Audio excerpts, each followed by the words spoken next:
जय भीम साथियों, आप सभी से कहना चाहूंगा कि आप नहीं बोले तो बोलेगा कौन। अगर आप नहीं बोले तो बोलेगा कौन। अपने सोए हुए समाज का मुंह खोलेगा कौन। अगर आप नहीं बोले तो साथियों बोलेगा कौन। क्या आप आस लगाए बैठे हैं उन दलालों से?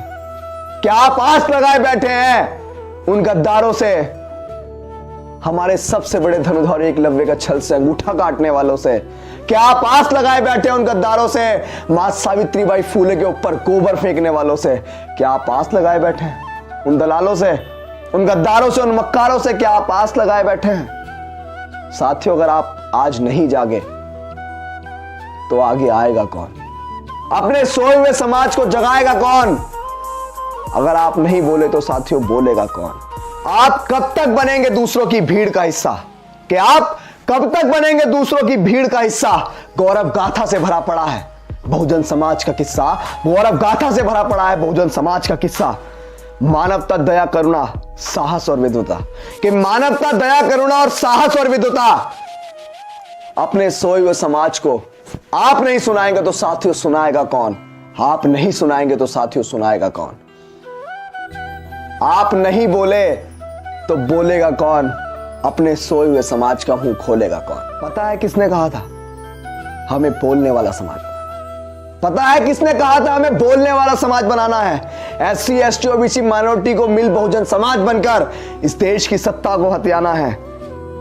उन्होंने घर छोड़ा, नौकरी छोड़ी, अविवाहित रहे। उन्होंने घर छोड़ा, नौकरी छोड़ी, अविवाहित रहे। हमारे मान्यवर काशीराम साहब के लगाए हुए पौधे को अब सींचेगा कौन? इस देश में अपने लोगों को जाति दलदल से अब खींचेगा कौन? साथियों, अगर आप नहीं बोले तो अब बोलेगा कौन?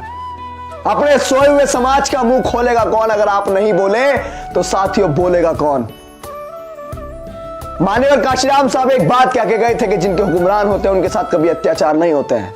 और जैसा आपको दिन ब दिन दिखने को मिल रहा होगा कि जिनके हुक्मरान होते हैं वो लोग अगर कुछ गलत भी करते हैं, वो लोग रेप जैसी घटनाएं करते हैं, उसके बावजूद भी उनके पक्ष में पंचायतें होती हैं। आप समझ रहे होंगे, अभी तक हम भूले नहीं है वो हाथरस वाला कांड। अभी तक हम भूले नहीं है वो ठेका प्रथा जो हमारे लोगों के ऊपर थोपी गई। और बहुत सारे साथियों ने शहादत भी दी। भाई अनिल वाल्मीकि ने शहादत दी। क्या आप भूल जाएंगे? क्या आप भूल जाएंगे बाबा साहेब की कुर्बानियों को? क्या आप भूल जाएंगे मान्यवर काशीराम साहब की कुर्बानियों को? मैंने जो कविता पढ़ी, मेरा कविता पढ़ने का उद्देश्य सिर्फ यही था कि अगर आप नहीं बोले तो आज बोलेगा कौन? जो बाबा साहेब हमें दे के गए वो दूसरे लोगों तक पहुंचाएगा कौन अगर आप नहीं बोले तो? सोचिए ना, बाबा साहेब इतने सारे अधिकार इंडियन कॉन्स्टिट्यूशन के अंदर हमें दे के गए, भारतीय संविधान के अंदर हमें दे के गए, लेकिन आज उनका हनन हो रहा है, हम लोग नहीं बोल रहे। आज हमारे अधिकारों को हमसे छीना जा रहा है लेकिन हम लोग नहीं बोल रहे हैं।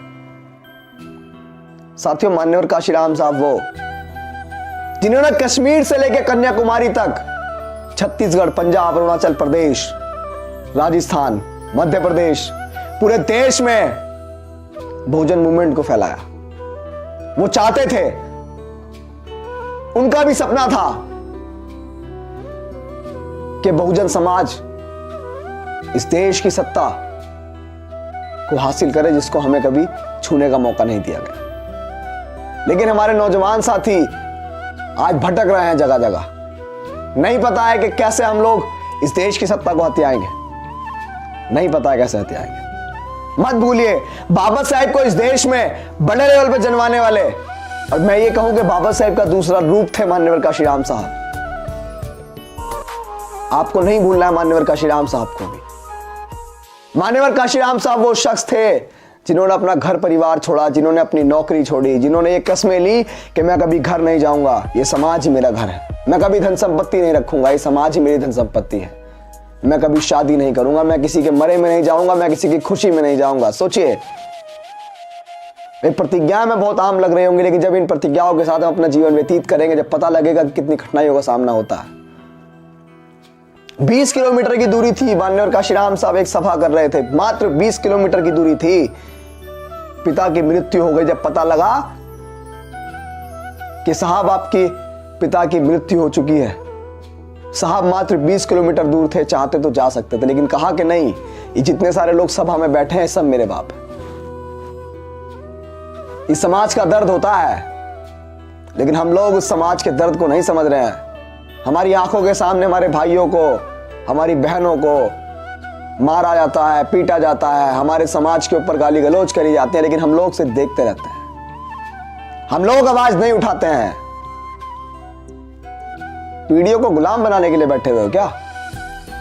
चाहते हो कि हमारे आने वाले बच्चे जो है कभी खुलकर सांस ना ले पाए? अगर यही चाहते हैं तो मुबारक हो आप कैसी जिंदगी। हम वादा करते हैं कि गुलामी की जिंदगी से अच्छी तो सम्मान की मौत है। सम्मान से जिए, मान सम्मान स्वाभिमान सर्वोपरि है, उसके बिना जिंदगी नहीं है। वरना यूं दुनिया में जीने के लिए लाखों लोग आते हैं और लाखों ऐसे ही चले जाते हैं। लेकिन इस संसार को कुछ कारण दीजिए जो संसार आपको याद रखे। मान्यवर काशीराम साहब अमर रहे। जय भीम, जय भारत, जय संविधान।